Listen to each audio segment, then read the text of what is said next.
Dr.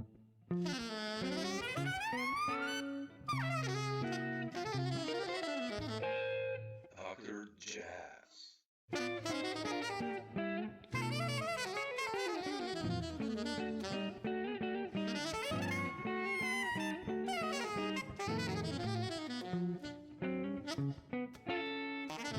But Dr.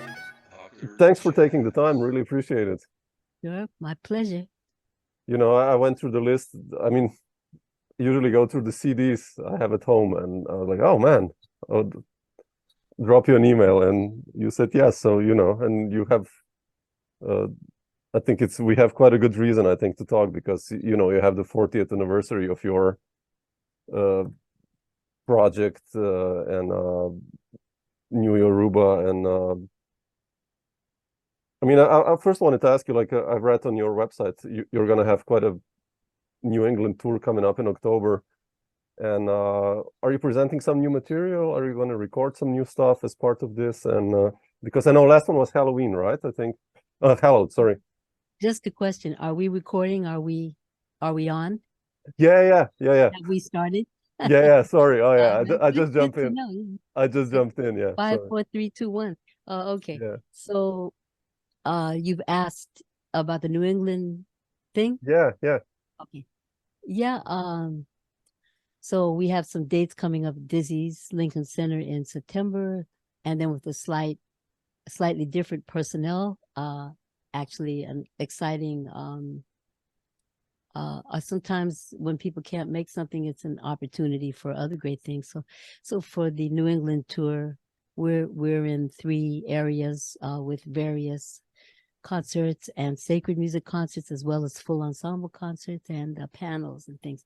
So for the tour, we have Greg Osby with us, and Greg and I go way back, and it's been a while since we worked together. So it'll be nice to have him in that seat, and it makes me rethink, not rethink, but just make different decisions on what the music will be, or even how it's shaped, in order to give more ground for things he and I tend to do together, and also just for the voice that he is, you know.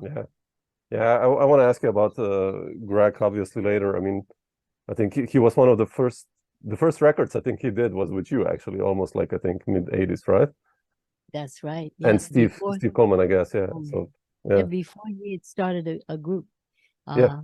He was, part of the original Quintessence, and but the way I met him actually was through Rufus Reid, who I received a commission to write for the Brooklyn Philharmonic in '84, and that was a special thing because that was awarded by Dizzy Gillespie, Lester Bowie, and Marion McPartland. So for that, I had a quintet of improvisers, which included Rufus, Howard Johnson, God bless him, Ibae. John Stubblefield was supposed to be a part of it also, God bless him, Ibae, meaning he's passed on, and giving praise to the ancestors. Firon Aklaf. Wow. And so then what happened was Stubb got the gig with Freddie Hubbard, and he wasn't going to be able to make it. And I was very choosy about soprano players. If it's got to be right. How Howard Johnson used to call the soprano the weasel horn, because it could really be, it can be irritating. Oh, sure. Wayne Shorter and Coltrane made what all it could be. So anyway, so Rufus had just been on tour with Jack DeJohnette and a new contingent. And when he got back and I told him I had to find a soprano player, he said, "Oh, this young man is bad," and he was on the road with us. So that's how me and Greg met, and he was a part of that project. So we went on from there, and I kind of built Quintessence, knowing the voices that I needed and had to play some music that was really unlike music that was out there, but it was very much the way I was hearing things, and these guys were ready to step to it. So then Greg was part of that. Then he had me on his first recording. Yeah. So we have a history, and it went on from there. We've toured and been in different contexts together, including duo. Oh, really? Oh, wow. Okay, that's beautiful. Yeah, it's gonna be nice to. Are you guys gonna record something also with Greg, or This is a tour. it's just a tour? Okay. Yeah, I'm Okay. bringing in some other Quintessence music. We Oh, already okay. do. I kind of go back and forth with Quintessence music in New Yoruba. It all syncs up because a lot of my influences for how I write come from that language of the Bata and the spiritual traditions by way of Cuba, I should say Yoruba by way of Cuba, Mhm. from Nigeria through Cuba. And so a lot of stuff I write, it kind of lives there already. So when I think about bringing it into the New Yoruba ensemble, there's usually links that are very apparent to me as to what folkloric form would fit naturally with Yeah. some of the original stuff I wrote if I didn't have it in mind in the first place. So, and then the fact that Greg has played a lot of the quintet music, he's also played with New Yoruba. Yeah. So it inspired me to bring a couple other things in. Um, when I get these very open voices in New Yoruba, which I need in my horn section, Sure. I'd say on the first New Yoruba recording, which was our 30-year anniversary, we'd been together for 30 years before we recorded. I had Oliver Lake, and that was a necessary voice for me in that horn section. Mm. So I've had Emmanuel Wilkins in New Yoruba. Mike Thomas can stretch into beautiful areas.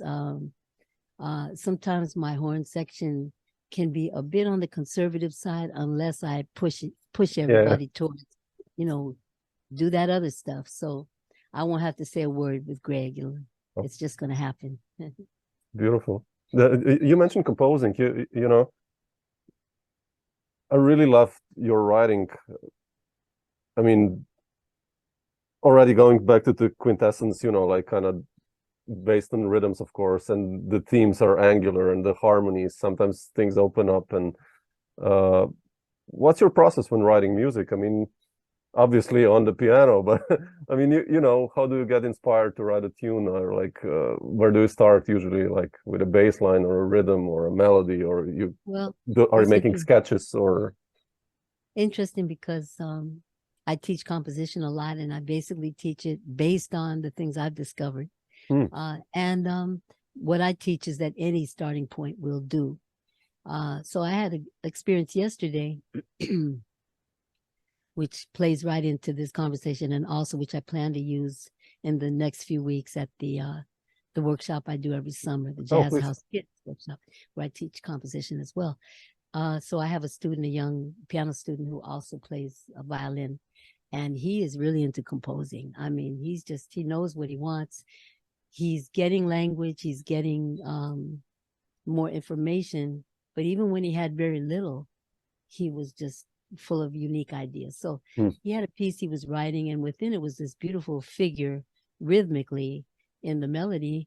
So I said, well, where do you see yourself going from here? So, well, let's see. I don't know. I want another section. It'll probably be faster. So then as he played the end of what he had, he did something. And I said, what you just did would be a beautiful segue. Now, look at that. Let's go into what you already have. My thing is, within what exists already is a huge resource for everything to come. That's usually true, even with kind of very beginning composers. So I have them go back to what they have as a resource and a jump off point. So we took a melody which had this beautiful rhythm. I said, once you make that a bass line, and now don't play the one on that bass line. And the first time you play it, the next note comes in on 3. So play starting on 3. The next time you play it, don't start until the note that comes in on 4. So then you have a longer rhythmic phrase, and you repeat that. An example. Then what he had on top, as far as this kind of cycling figure, which could fall on 3 or 4, we started messing around with whether to play it on the third beat, 4th beat, 4th beat, or 4th beat, 4th beat, 3rd beat. And we experimented with the 2 elements and just hit a zone. I said, wow, I'm gonna utilize this in my classes. And so you brought it up. My process is really to see kind of what's in front of me and really see what it offers me and what it suggests. And I would say that's my life process as well. I think that things are presented to you, and if you see them, you're being given guidance in how you move through your life, what you should do next, how you should go about it. So I kind of feel like my process with composition is very much like the way that I live. I think I have to be alert to what's being shown me and what it's supposed to mean to me, for me. I would say that everything about both is rooted in spirituality. And so compositionally, I want to love every note, every rhythm, every voicing. And if I say, okay, I love this, I like this is okay. I know for myself, I'll be going back to that and tweaking it and changing it until it's something that I equally love.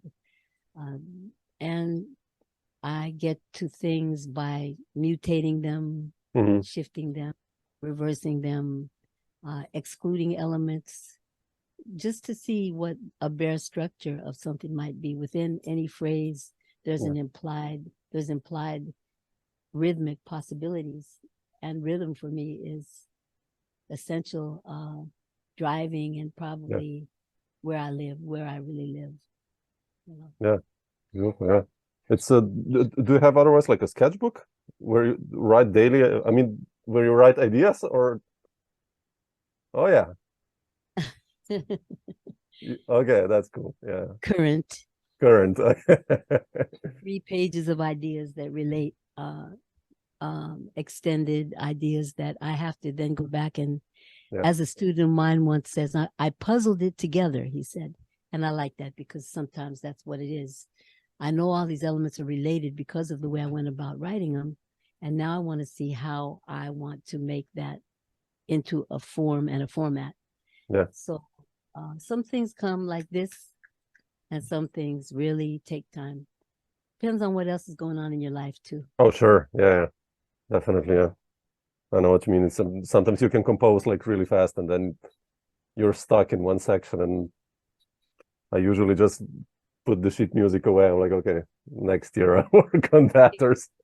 Speaking as a composer, and I don't know much about you, so you should tell me. That should be part of this, so that when I talk to you, I'm taking that into consideration.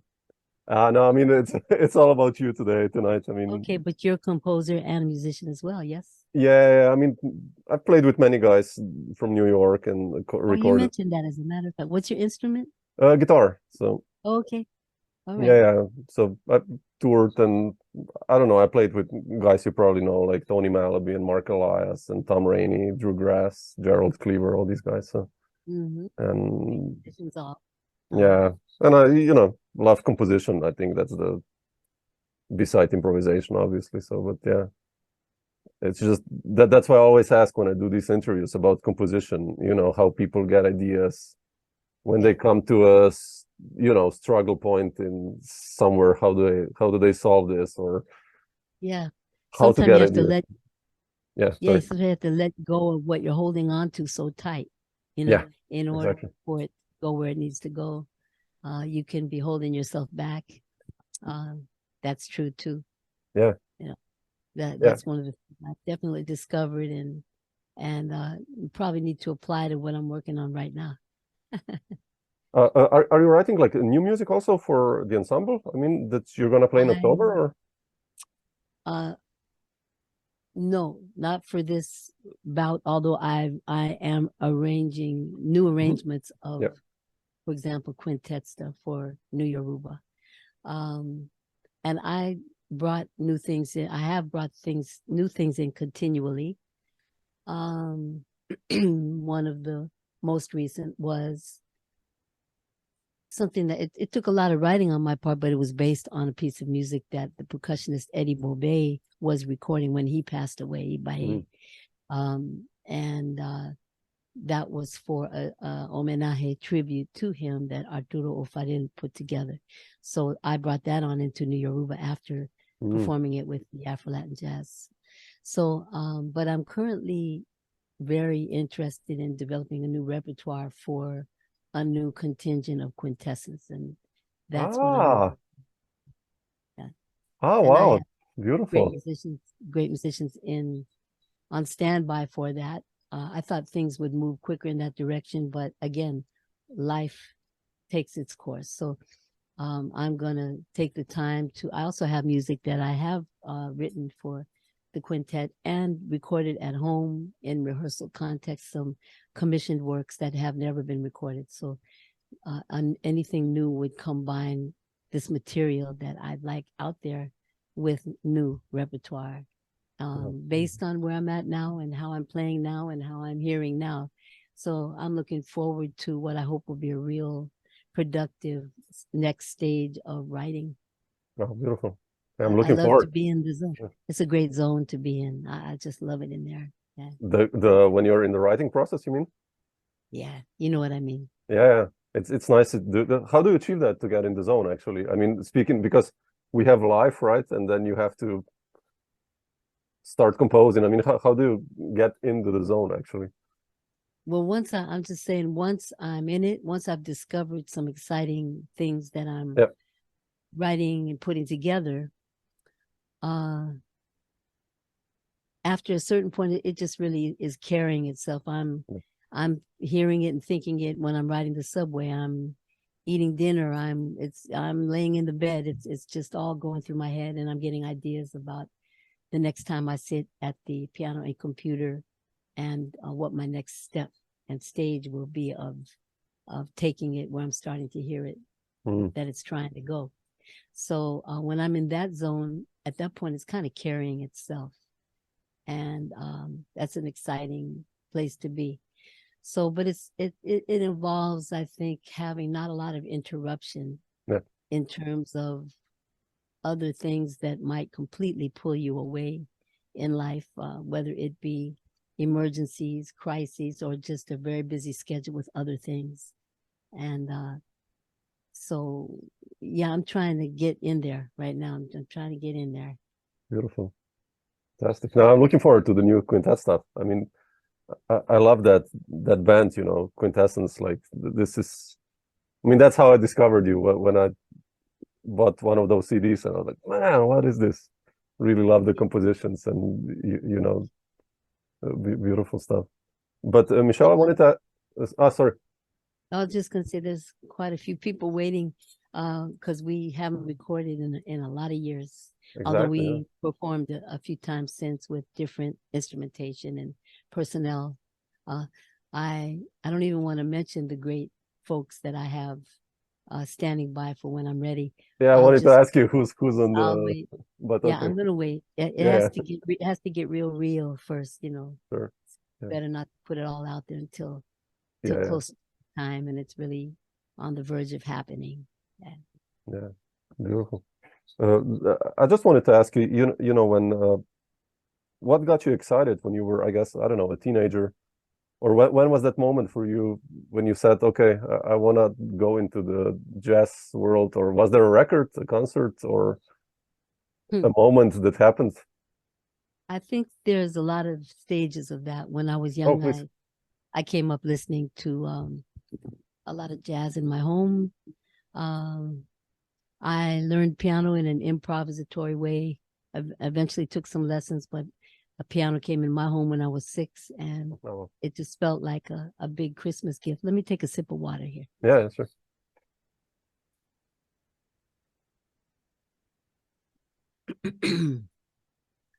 So let's see. So I just liked improvisation a lot. I was drawn to that. I came up hearing a lot of R&B, funk, and traditional jazz, as well as kind of spiritually based music from around the world. So all of those things played into what I loved.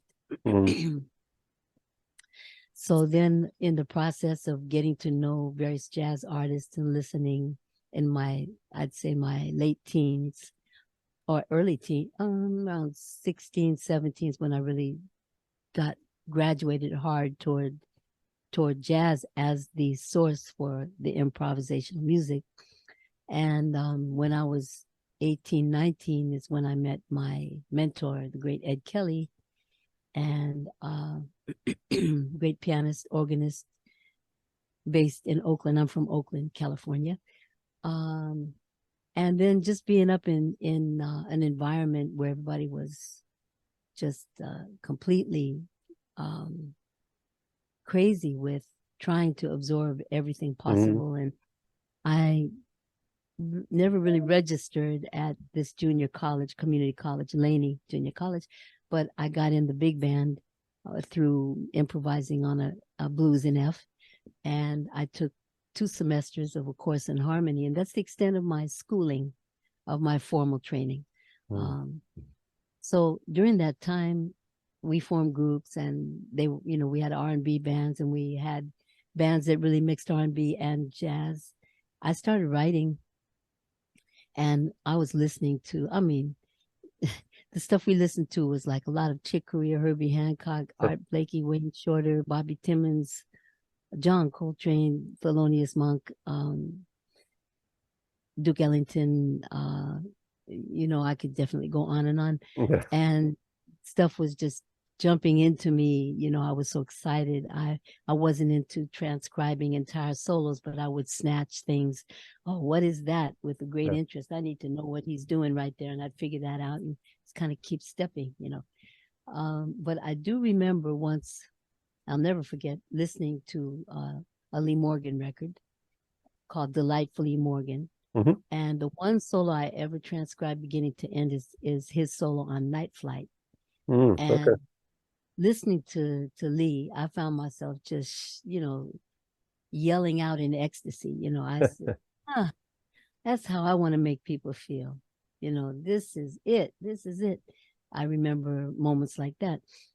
Also, just, again, following life's course and seeing what put in front of me and where it was to take me, I ended up at a later stage as next door neighbors with the great trumpet player and composer Vaikita Carroll. Oh, really? Okay. The founding members of the Black Artists Group. So in San Francisco from 75 to 78, we were next door neighbors. But the way that happened, there's no beginning to any story. And I always say that because I have to go back. I had met Michael Gregory Jackson, the guitarist, in Boston, and I saw somehow that he was in town playing at the Keystone with somebody named Oliver Lake. Somehow, before beepers and cell phones, I don't know how I reached Michael, but I did. It turned out he and Oliver were staying with Vaikita, and I was looking for a place to live in San Francisco. And it turned out that the house next door, which was putting Michael up while Oliver stayed with Vaikita, was looking for people to rent rooms. So I met Vaikita and Oliver at that time and ended up living next door and meeting all of the AACM and BAG folks through Vaikita. Wow. So I was at a stage, people around me knew I was heading in a more experimental direction. I thought I was just learning tradition. But there was a critic, a writer at Lyne who used to just, stick his nose in on everything and see what all was going on. And one day he called me and asked how I would like to be a guest at the Keystone Corner all week to hear Cecil Taylor. And I said, yeah, sure. I had just heard him for the first time, maybe 3 weeks before on the radio. And I said, sure. And I went like 4 out of 6 nights. Wow.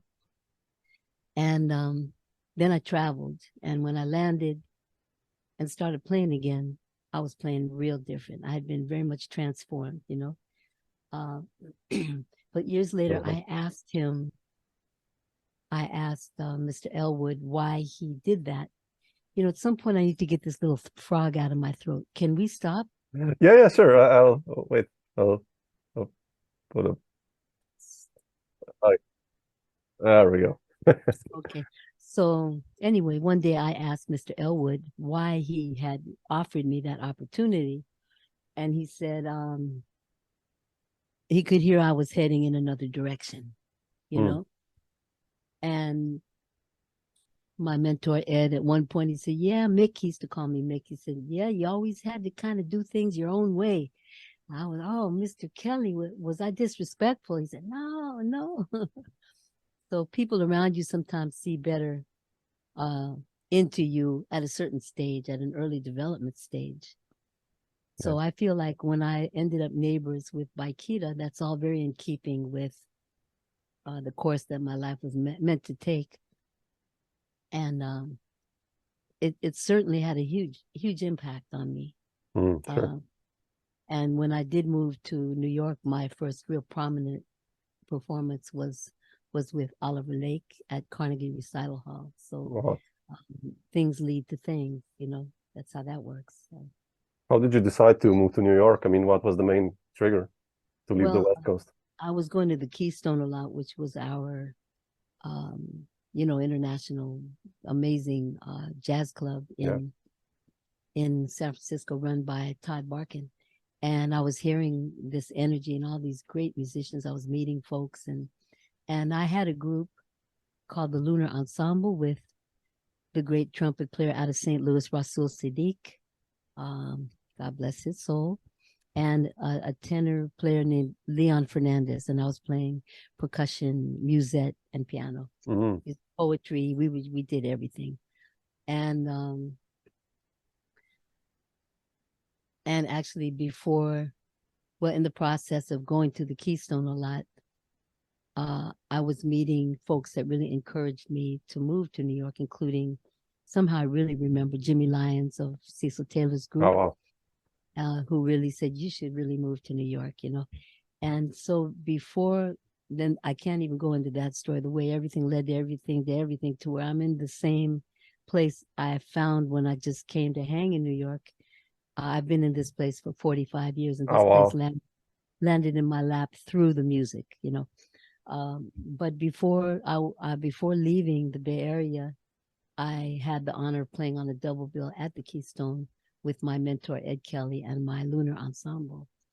So I just feel that all things are in order and as they should be in terms of the sequence of events that bring me here now. It's just no accidents. Sure. Well, you know, you worked hard and practiced, and it's also part of that, right? But I never thought. yeah, exactly. I mean, when you moved to New York, you mentioned Oliver Lake, but how was it for you, you know, becoming part of the scene and making connections? I have that record by Billy Bang, the Rainbow Gladiator. So you started connecting. I love that record, by the way.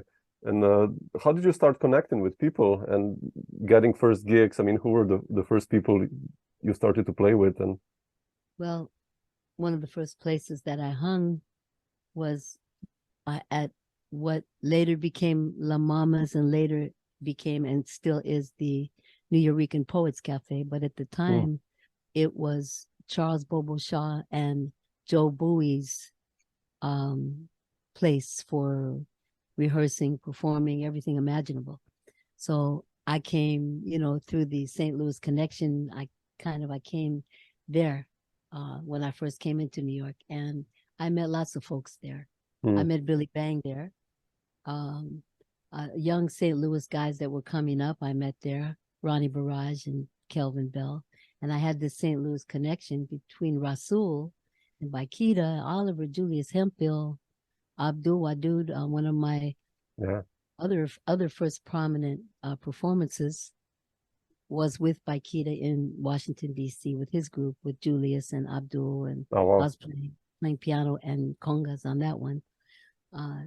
And there was somebody playing congas downstairs that I met who turned out he lived in New York. And that's a whole other story because he became, well, my first performance as a leader in New York was with by Kitty Carroll, Abdul Wadud, and this percussionist, Skip Burney, great percussionist who became a godson of the great Orlando Puntilla Rios, who was my mentor and featured member of New Yoruba for 25 years.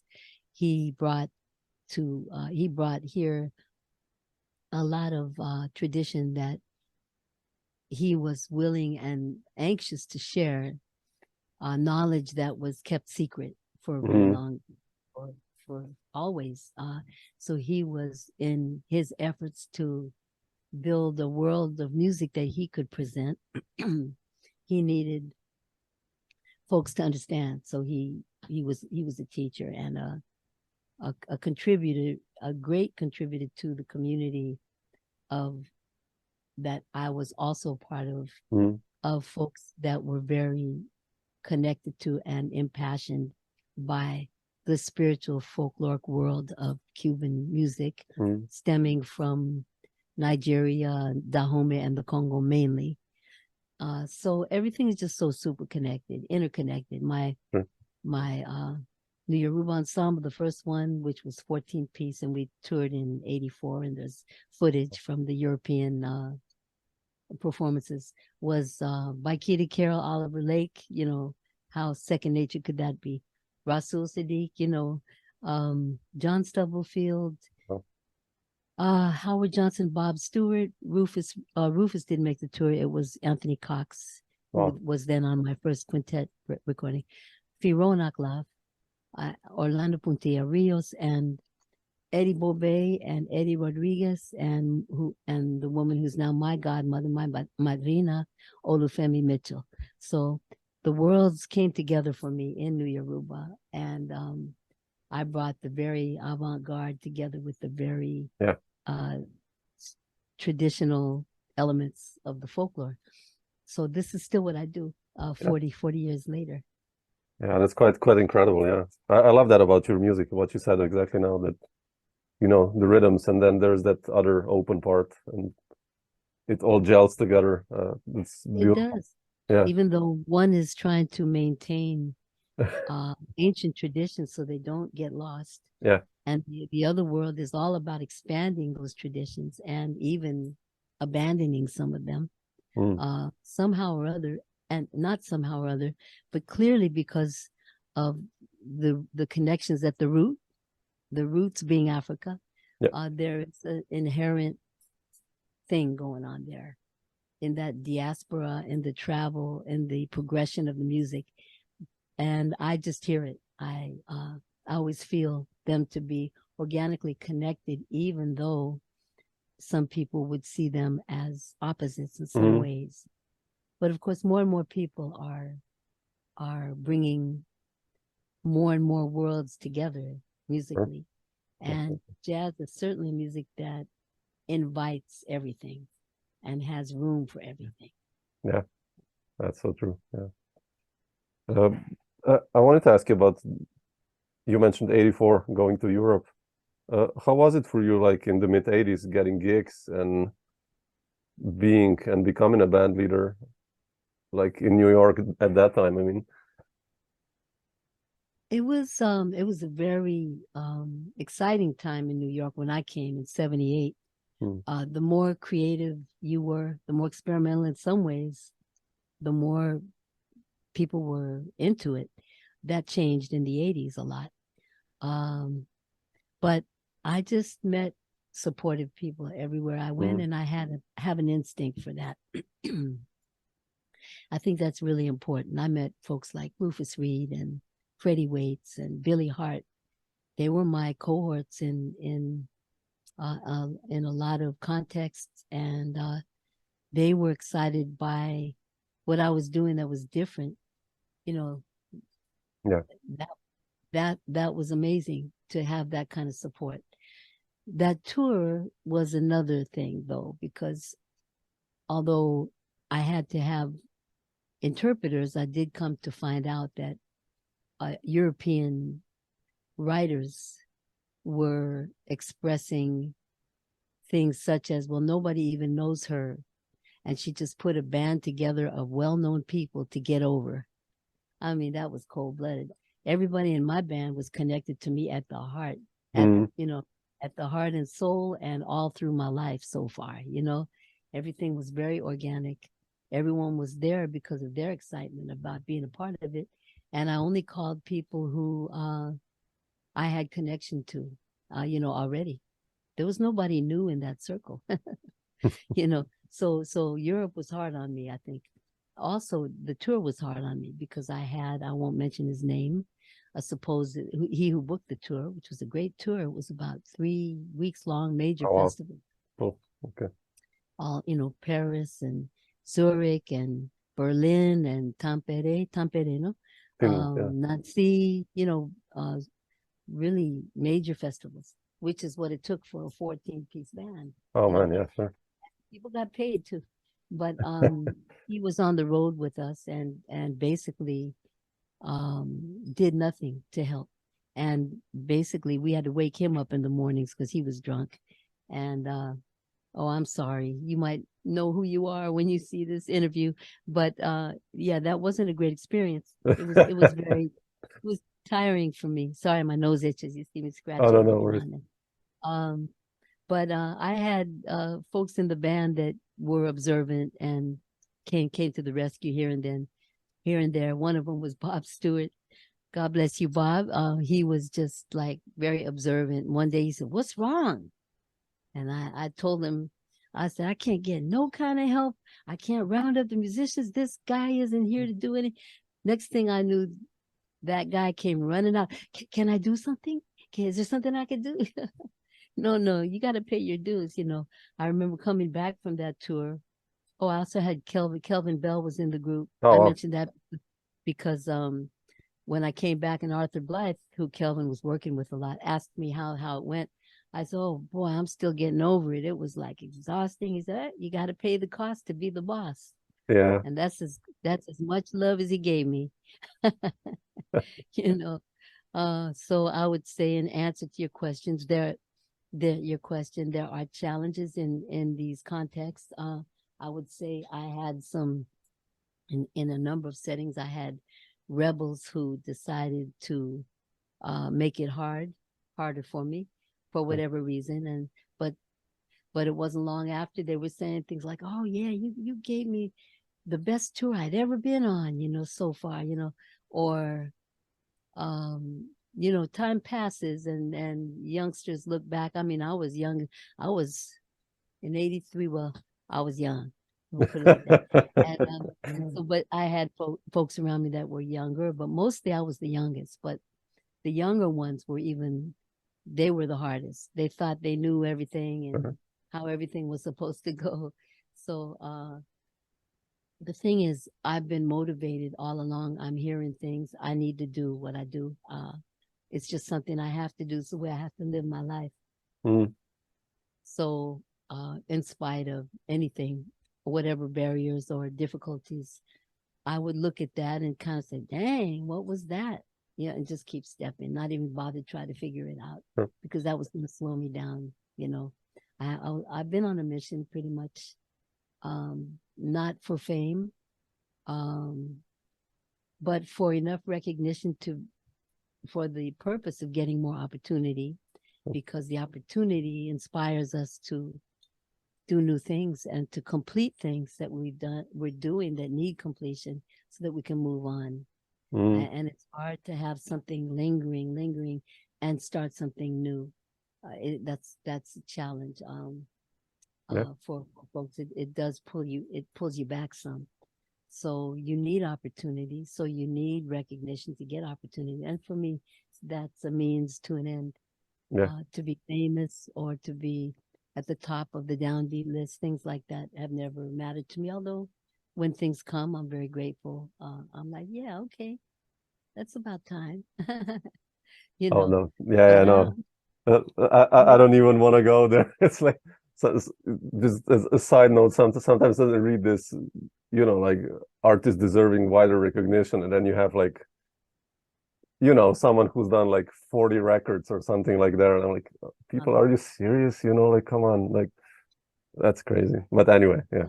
I made a few of those lists early on, and even a bit late, like the ones you're talking about. But it all depends on what you're doing this for.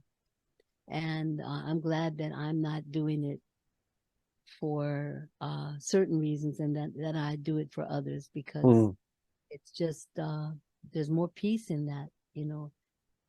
I can see as time goes that I've made impact. That means a lot to me, that there's younger musicians who say things like, "When I heard this record, it really blew my world open, and I started doing this, or I started doing that, or I listened to that record to death, or things like Yeah. that, or I've always wanted to work with you, things like that. That's what means a lot to me, you know. Yeah. And still same. And I teach a lot. You know, that's very gratifying. Yeah. That's as gratifying, to see the excitement in folks that you're helping them take their next steps. And I feel like I have a lot of intuition about what's next for somebody, Mhm. what will open the door the widest for them. And I'm not a formal teacher. I'm not a formal student. But I am a student and I am a teacher. And we all find each other. The ones I'm right for find Oh, me, sure. Yeah. and I Yeah. That's same thing with nicely put. musicians. I can't fit in everywhere. I'm not trying. I have never tried to be the consummate side person. Yeah. But when you do connect, your connections are sometimes they're just forever, and they mean a lot. Sure. Definitely. Yeah. Yeah. You mentioned like in that 84 tour, you were the youngest or among the youngest. Yet, like when I look at, your band Quintessence, you kind of had the nose. You mentioned the nose, like for searching really amazing talents, like, Terri, Carrington, Anthony Cox, all these guys, like Greg Osby, I think they were Steve Coleman, Gary Thomas, they were all basically starting their careers almost in your bands. That's the feeling I get. Like, how did these things happen? That especially this group of yours, Well, kind of always young people came. I mean, so to put it in the correct light, Greg had already played a lot with John Faddis. yeah. Gary had already played with Jack DeJohnette. They both had. So, but all of them do acknowledge that the context of Quintessence was key in their development, and that means a lot. Some people that was true for, but they'll never acknowledge it. The ones that do, I'm very appreciative. But the way all that happens is, like I said, the way I met Greg was through this sequence of events, and Greg was great for having good suggestions for me, because I have always looked for players that have their own language. Yeah.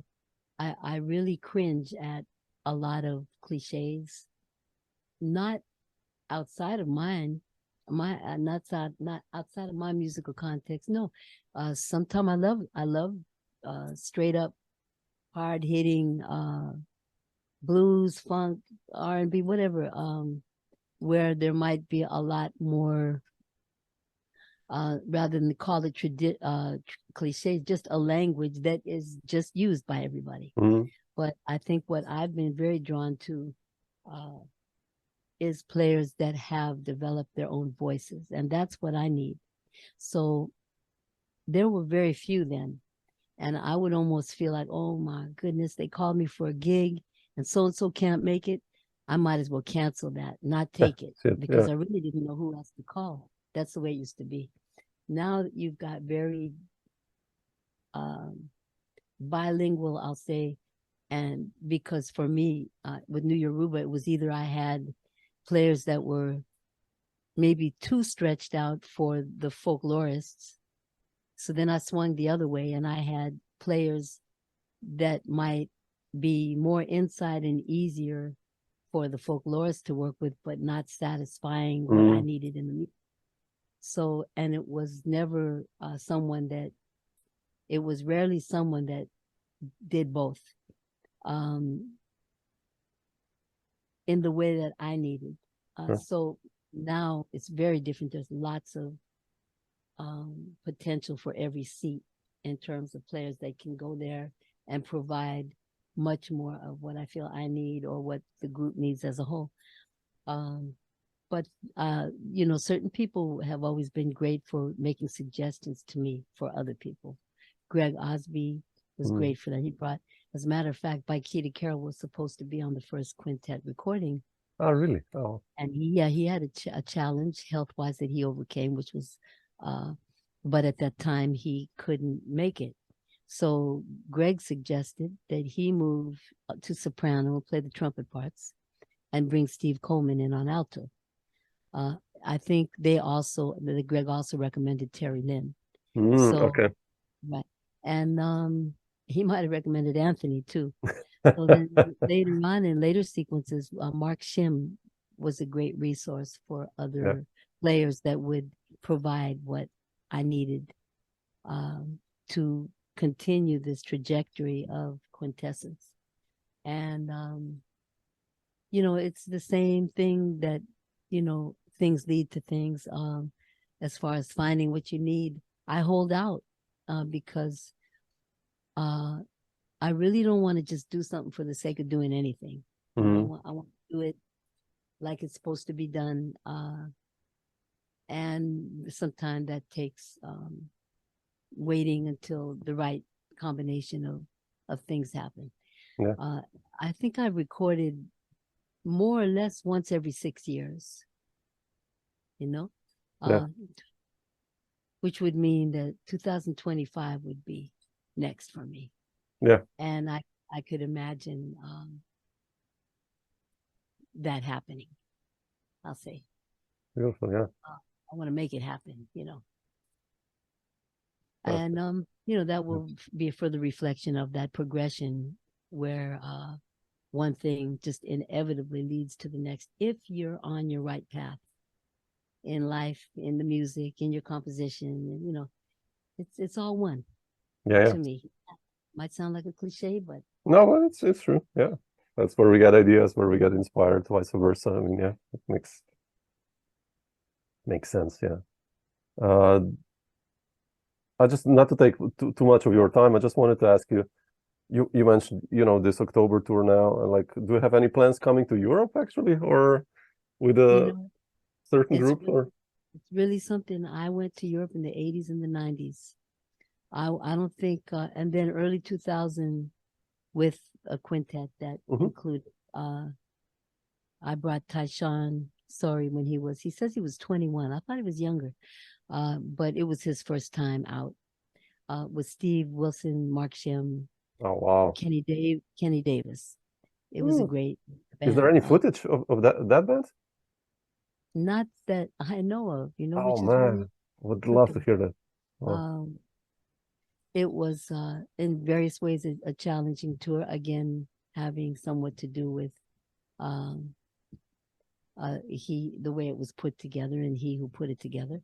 You're at the mercy, And so then after that, basically, I don't think I've been back as a leader. I went back with Ralph Peterson. I went back with Carlos Ward. Great folks, great music. But that was all in the early 2000s. So for whatever reason, Europe doesn't tend to call me. And I don't have anyone booking me there. So a call to everyone. Come on. I don't have a history there of anything anytime recently. But I do have 4 records on Enja. Yeah, that's why. I didn't find out until recently that Matthias Winkelmann had passed away. I didn't know that. Yeah. But he provided me, God bless him. He did a lot for a lot of folks. He provided a lot of us great opportunity. And so I did my 5th Quintessence recording myself. I have 3 on my own label now. But I have one. My first was on Soul Note. Is Giovanni Bonadrini still with us? Oh, Black Saint? For him, I don't know, actually. Yeah, good question. And that was that came from my tour with Billy Bang. Yeah. And the Rainbow Gladiator recording in Milan. Yeah. And he invited me to do one, and we did a tour, and we went to Milan and recorded The Source. Yeah, exactly. That's with Ferron, on drums, Ferron and Roberto Miranda, the bass player. So that was my first as a leader, and then came 4, 5 Quintessence recordings, and then came 2 New Yoruba recordings. And a couple of trios as well. Yeah. Yeah, true. What about Yeah. solo playing? Did So you you have? know, I've done solo pieces on any number of recordings. I have Mhm. solo tracks, but I do have an interest in doing a solo piano recording. I haven't done it. Yeah, that's why. Yeah. Yeah, I'm interested in also really developing something unique for that. Uh, so hoping life permits me the things that I have in mind right now, that would be my next major contributions, and you know, I look forward to that opportunity. Yeah. I'd like to continue to contribute to this trajectory, and see what the next stages are. So I'm sort of alert to them within myself, but one has to go on and manifest them. Sure. Yeah. I focused a lot on New Yoruba for the last, since 2000. As a matter of fact, in 2012, I was going to do a crowd fundraising Mhm. thing for a solo record. And a dear friend, who's also a critic and a writer for a lot of Latin jazz and jazz music, Tomas Pena. I was out to dinner with him and his wife, and I told them what my intention was, and I left the room. When I came back, his wife said, "Tom has something to say," and Tom said, "You need to do that for New Yoruba." I said, "Oh, yeah." I said, "Oh, you know what? You're right." And then it dawned on me that the next year was our 30th anniversary, so we had never recorded. So we had it. It turned out to be a 2-disc release because we had a lot of music, Sure. and then I got a commission from Chamber Music America to write, and I wrote this. I took on a huge project and wrote this suite, which became the next New Yoruba release in 2019 called Hallowed. Oh, yeah, that's a beautiful. So those are, you know, like I said, every 6 years. Yeah. Well, that's Right. come on. That's a lot of stuff then coming. You know, the new Quintessence, a new Yoruba And solo so record. Yeah, come on. That's hoping all those things will get a chance to happen, and yeah, beautiful. in a step-by-step way. Beautiful. But you know, I haven't flooded the market, let's put it like that. And when I do come out with something, folks seem very excited and interested, maybe Yeah. because it's high time, you know. Everything for a reason, you know. I mean, Sure. some people are like, oh dang, I have to come out with something at least every 2 or 3 years, and I'm thinking that the fact that I do that it happens the way it happens for me brings other benefits, you know. I'm serious. I look at everything in the light of all things happening for reasons, and to be at peace with all of it. Mhm. You know, Yeah, that's that's what important. allows you to love your life. Yeah, nicely put. Yeah. Michelle, beautiful. I mean, you just finished it so nicely, so I think I'll just Oh, okay. let it go there because that's like a nice final statement. But Thank you, and thanks so thanks. much for sharing some of these stories, and you know, beautiful to hear you talk about your creativity. So It's my pleasure, and thank you for all that you do. And I'm going to have to, with your help, become more informed about you as a musician and composer. Would you send me some stuff, I'll send you please? some link gladly. Thank you. I will look forward to that. And I will let you know when this is out and everything. So I'll send you a link. So Okay, so since the whole time I've been looking down at you, I'm going to look up into the camera for a minute and say blessings to all. Hope the spirit of music continues to enrich your lives and keep us all strong and well. There's a lot more things to deal with, it seems, in this life than there used to be. You know, let's all hope for the best and do our part. And thank you very much, Samo. thank you, Michelle. Okay. Beautiful. Stay strong and keep up this positive energy. I love that. So thank you. Sí, señor. Ciao. Hasta Bye. pronto. Bye.